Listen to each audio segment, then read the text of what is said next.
Hi, so for context, my husband, Robbie, and I have been married for 3 years. He and I are both 31 and we have known each other for almost 10 years now. I met him at my first job and we became friends because both of us were right out of college and we were the newbies at our company. We struck up a friendship and remained friends for a couple of years before he asked me out when our internship was about to end. We dated for a couple of months when we were in our early 20s, but it fizzled out soon enough and we ended up breaking up. But then we met again at a friend's party when we were around 25 and we then rekindled our relationship. Both of us told each other that we had dated a couple of people in the middle, but things never really seemed to work out with those people, and maybe the reason behind that was that we were meant to be together, which is why we had run into each other after so long at one of the most unexpected places because we didn't really have a lot of common friends. So we decided to give things another chance, and this time, both of us were grown up as compared to earlier, so we made it work. After being together for 3 years and having lived together for one, we agreed that it was about time to get married because things were going well and it just felt right. There was no formal proposal, as such, we just sort of came to an agreement about it. Anyway, 3 years ago, we got married, and things have been great since then. That's not to say that he and I don't fight, like any other couple, we also have had our ups and downs, but we always make up. His behavior around me has always been normal, and I have never really suspected anything, because I trust him, and I didn't think that he would ever lie to me about anything. Because I like to think of myself as a very understanding person, so he would never feel the need to lie about the big stuff. So, after what I found out recently, my head was turned, and I honestly didn't know how to react to any of it. Because finding out that your husband has a whole separate family that he has kept a secret from you for as long as you have been together, is never an easy thing to come to terms with. And because of the emotional devastation, I might have done something and gone overboard with my revenge or whatever, at least that's what people are telling me, but I don't see anything wrong with what I did. Everyone thinks that I should have just dealt with this in person instead of airing our dirty laundry among friends and family and even a couple of his business associates. So I just want to know if I did the right thing, and that's why I'm here right now. It all started a few weeks ago. Robbie was turning 31 and I wanted to celebrate his birthday. But unfortunately, he told me that he had to go away on a business trip that week, and he wouldn't be here for his birthday. I was a little bummed out because I was looking forward to celebrating that day with him since I'm the kind of person who makes a big deal out of birthdays. But then I had a bright idea and I decided that I was going to surprise him on his birthday by showing up at the hotel that he was staying in, and I decided to make it easier. I would speak to his secretary and make the necessary arrangements. Both my husband and I run businesses. I run an electronics store and he has a PR agency. But the difference is that I started mine a couple of years ago and he inherited his dad's business, and that's why he's a lot more successful as a businessman than I am, because I'm just starting out on my own, and well, he already has everything laid out for him because his dad did a lot of work in his time and they were already a flourishing business when he took over. But I have never held that against him, and I am actually happy for his success. I've never been jealous of him or anything. Because I know that I am his wife and we are a team. His successes and failures are both mine, and it's supposed to go both ways. I'm mentioning this part now because it comes up later, so I thought I'll just get it out of the way. Anyway, I spoke to Robbie's secretary and told her that I was planning to surprise him on his birthday by showing up at the hotel, and I told her to make the necessary arrangements.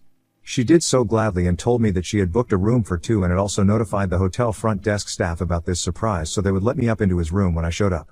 And that was it. It was all arranged and I was quite excited about it because I thought it was a brilliant plan, and we hadn't taken a vacation together for a really long time, so we could turn his business trip into a mini vacation or maybe a staycation. Even on the day that he left for his business trip, everything was fine, and he told me that he loved me and everything. I couldn't have ever known what he was up to behind my back if he didn't slack off on the day of his birthday, and I didn't happen to be at the right place at the right time. His birthday was 2 days after the day that he was supposed to leave for his trip, and I flew out on the morning of his birthday to surprise him. When I reached the hotel, it was around 2 in the afternoon, and I knew that by then, whatever meetings he had for the day were over, because Robbie doesn't meet anybody after 12 and everything else that he had scheduled for the day would start after 4, so I had enough time. I went up to the room and I had a key card of my own since the room had been booked for the two of us, but even when I took the key from the receptionists, things were kind of weird for me because they were shooting me really strange looks that I couldn't make sense of. But I didn't think much of it, and I just headed up to his room. However, when I got there, I noticed that the door of his room was slightly ajar and I could look inside without much of an effort. That was important, because I could hear voices coming from the room, and it was weird because I could hear a woman's voice and a child's voice as well, and as far as I was concerned, he had no business hanging out with a mother and a child. When I peeked in, my worst fears were confirmed and I saw Robbie sitting on the bed and playing with a little boy, while a woman around my age was seated on the edge of the bed, and all of them looked really carefree and happy. The boy couldn't have been older than maybe 5 or 6, and I didn't get a good look, but Robbie and that boy were playing something on his iPad. There was a lot of laughter, and I'm not an idiot. I instantly recognized what was going on. I had read enough books and watched enough movies to know what was happening here, and I didn't want to stick around to find out more about it. So I decided to make a run for it before any of them opened the door and found me outside it. But before that, I had enough presence of mind to make sure to get a picture of it on my phone, and then I started running. I also thought that maybe if I didn't confront the problem, it would go away, but of course, that's not how it works. I literally ran out of the hotel, took the first cab that I could find, and rushed back to the airport. I booked a seat on the first flight that I could find to go back home and only had to wait for around 2 hours for it to take off. And I think that I pretty much went through all the 5 stages of grief in those 2 hours because I just couldn't accept what I had seen, and suddenly, the looks that the receptionists had been shooting me made a lot more sense. I was rattled to the very core, and I tried to make sense of what I had seen. I even tried to come up with perfectly innocent explanations, but none of it added up. Towards the end, I was forced to admit that Robbie had a secret family that I knew nothing about, and that was just the truth. It was a horrifying realization, and I was in denial of it for a couple of hours, but no matter how much I wanted to, I couldn't run away from the truth. After I got home that day, I started thinking about what I was supposed to do next because there was no way that I was staying with him anymore. I knew I had seen that. I confronted him about it. He would just come up with some story to defend himself. I, being the emotional fool that I am, would probably buy it and give him a second chance, and I didn't want to risk it in the slightest. Just to be on the safe side, I decided to do some digging of my own, and I knew that if he had a son and a partner, they were bound to be financial records of something or the other, so I could catch him in his lie. So I talked to his secretary and I told her that I needed his financial report for the past 3 years urgently. She and I are on good terms, and I just made up some story about how I needed it because I wanted our lawyer to look through it in case of some discrepancies, and reassured her that my husband had asked for it because the company was about to be audited and he didn't want his personal expenses to have any mismatch either. So she sent the records to me, and I had my lawyer look through all his bank statements for the past few years and realized that every month, there was a huge payment that was released from his end and was received by an account that was located in the very place that he claimed to be going for business trips quite frequently. I had just figured that maybe he had some important client there, which is why he had to visit them every month, but now, everything was much more clear to me, and it all made sense, and I spoke to a well-known divorce attorney right after I found out the truth and filed for a divorce. After I had made sure that there was no way he was not cheating on me with a secret family, I decided that I was not going to let this slide. Call me crazy, but my first instinct when I confirmed that he was visiting his other family was not to feel bad about it, but to feel pure hatred and rage and the desire to get revenge on him. I had cried enough about it. I just wanted to get back at him and get it over with. So for the next couple of days, I pretended that everything was fine and that I was just in love with him as I had been before I found out the truth. I had been ignoring him for 2 days after I came back from my visit, but then I resumed my normal behavior so that he wouldn't suspect anything, and I also made sure that his secretary kept her mouth shut about everything so she wouldn't ask him anything about the surprise, and told her that I hadn't actually been able to visit him because I got sick, and I told her not to mention any of it to Robbie, so he wouldn't worry, and she didn't, thankfully. I did everything in my control to make sure that he wouldn't find out about my visit and wouldn't suspect anything. In the meantime, I continued to plan for the real surprise that I was going to give him when he came back from his trip. A few days ago, he finally came back, and I had to pretend to be in love with him and act like I missed him, knowing what I knew, which was very difficult, and I was sick to my stomach doing it, but I had to put up an act, and I had to be convincing at it because I didn't want him to miss the party that I had organized for him. The evening that he came back, I had invited all our friends, family, and some of his co-workers and business associates to have dinner with us. I also knew that he had been trying to crack a deal with a very well-known industrialist, and I invited him as well because I wanted to hurt Robbie. I didn't really think things through. If I'm being honest, I just was too caught up in the idea of getting revenge and hurting him just as much as he had hurt me, and didn't think about the consequences of my actions. So anyway, I had everyone come over and everybody was there. I brought my husband out into the living room and told him that this was a surprise birthday party for him. Everybody greeted him and stuff, and once that was over, I brought out the best part of the party. The part that I was the most excited about was the cake. Because in the spirit of revenge and exposing him and his dirty little secret, I had decided to get that image of him with his other family that I had clicked from outside the hotel room digitally printed on the cake, and when I uncovered it, everyone was shocked. Most of all, Robbie, because I could tell from his face that he had not been expecting this. His face fell, and he kept looking at the floor as it was going to open up and swallow him or whatever, but unfortunately, none of that was going to happen. That he had been caught in his lies and there was no hiding it anymore. But when I started talking, he still tried to tell me to stop and said that he would do anything to keep me from spilling the beans. It was just a last-ditch desperate effort to keep this a secret, but I think everybody in the room had already figured out what was going on by then. They were just waiting around for me to confirm it, and I was not going to deny them the pleasure of that. So, for the first time in my life, I told Robbie to shut up and let me talk because he was not going to get away with what he did, and I was going to make sure of it. I told everybody that I had gone digging through his financial records, and I had found out that he had been sending money every month to his other family, and this went back almost a decade. This meant that throughout the time that he had been with me, he had been hiding a secret family from me, and had been cheating on me all along. I looked at him to confirm the story or tried to deny it when the proof was so clearly placed in front of us on the cake, but he just stood there and refused to say a word. But I kept taunting him, asking him to speak up and give us all an explanation, because I wanted him to feel as humiliated as I had felt when I showed up at his hotel room and saw him chilling with some other family. And at one point, I think I finally broke him, and he cracked and started talking. He lost his mind and started yelling at me, saying that, yes, he did have another family, but it was none of my business and that he regretted the fact that he married me instead of Elena, who I can only assume is his affair partner. I was quite shocked by that outburst, but I stood my ground and we got into a nasty fight in front of all his friends and family and his business associates as well. He told me that he had been seeing Elena before he met me and reconnected with me, but things had just been casual with her and they were not very serious. Which is why he asked me out again, and we got together, but a few months after we got together again, Elena contacted him to tell him that she was pregnant and wanted an answer as to whether he was willing to be a part of the child's life or not. He said he had wanted to tell me about it and be honest with me, but he didn't want to risk it and jeopardize our relationship again because he really liked me and he wasn't sure if I would still stay with him once I found out that he was going to have a baby with another woman before me. So he thought that he would hide it for a couple of months, at least until the child was born, but then months turned into years and the longer he waited to tell me, the more awkward it became. And then, before he knew it, we were getting married, and there was just no way he could bring it up now without breaking my heart. So he just never told me and that's how I had to find out. He also mentioned that the affair with Elena was a recent development, and that it started only a couple of months ago, but before that, they only had a strictly platonic co-parenting arrangement. But for the past few months, they had been seeing each other more often because he was sick of me.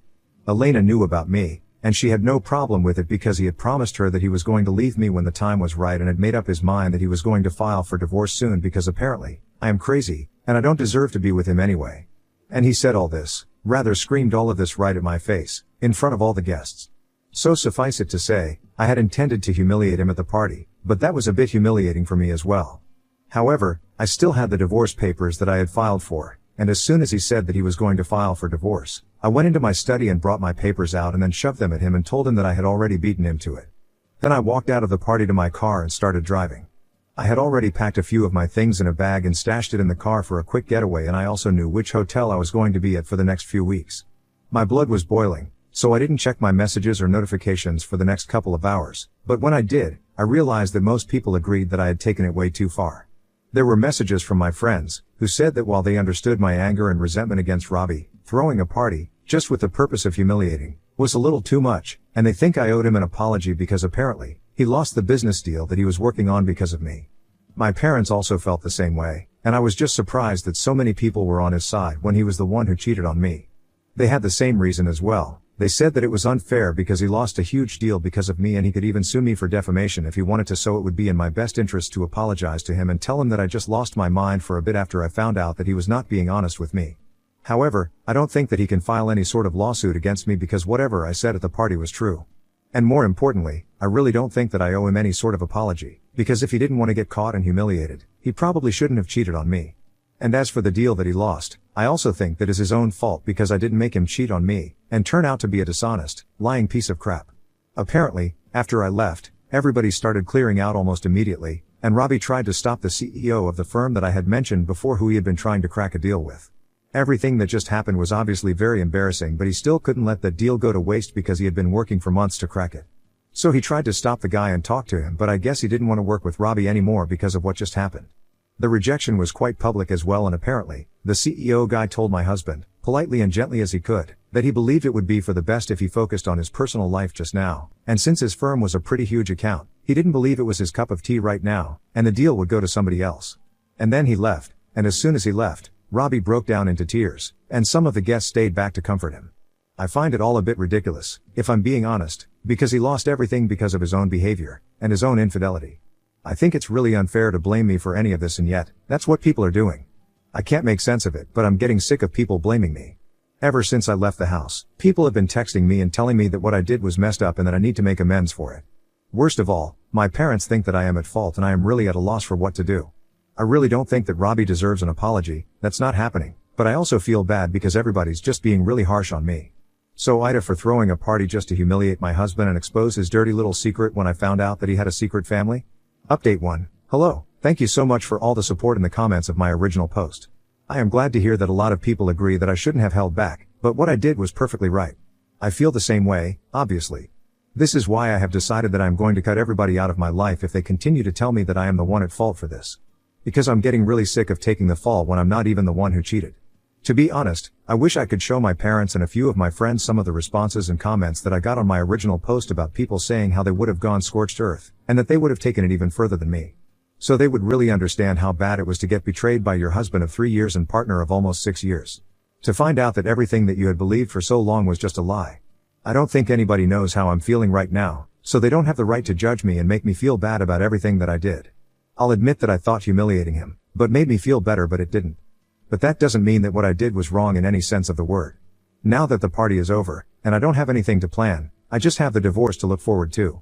I'm having to deal with the full emotional impact of what has happened and what is going to happen in the future, and I can tell you guys, it's not easy.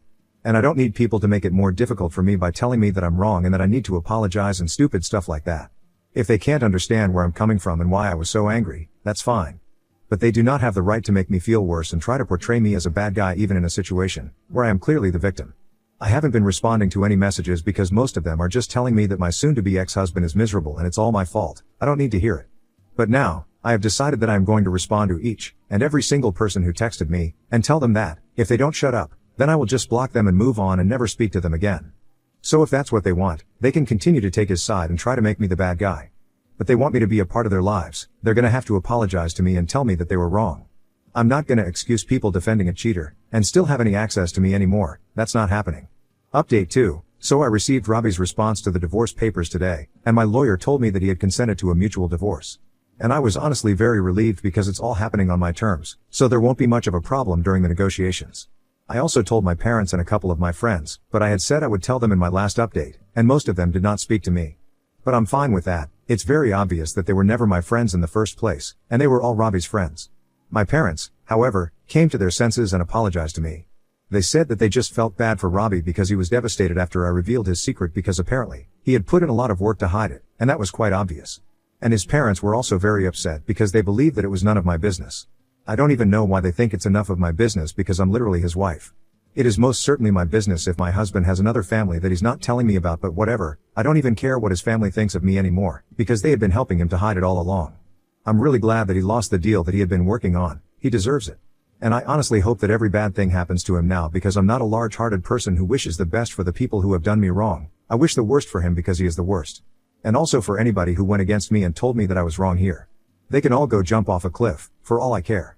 I'm gonna continue to defend what I did because even before I had done it, I did not think there was anything wrong with it. I did not think there was anything wrong with what I was doing even while I was doing it, and even now, it's the same. So everybody can take a hike. Robbie got what he deserved, and I'm gonna hope that he learns a lesson from this. Update 3. Hey, so it's been almost a year since I filed for divorce from Robbie, and it came through about 6 months ago. We were done with our marriage as soon as the waiting period was over, and now, I am free as a bird. I heard that he moved Elena and his son down here and they are all living together now. Whatever, it doesn't matter to me anymore because I'm also doing a lot better than him. My business really took off a couple of months ago and we are doing great. I live in a much better house now and I have everything that I could ask for. I'm not dating anybody right now because I'm just so busy, but it's very much on the table for me in the future. And I know that everything will fall back into place eventually. I'm glad that Robbie showed me his true colors because if he hadn't, then maybe I wouldn't have this life right now because I really threw myself into my work after the divorce. I'm honestly just grateful for everything, and now I know that whatever happened for the best.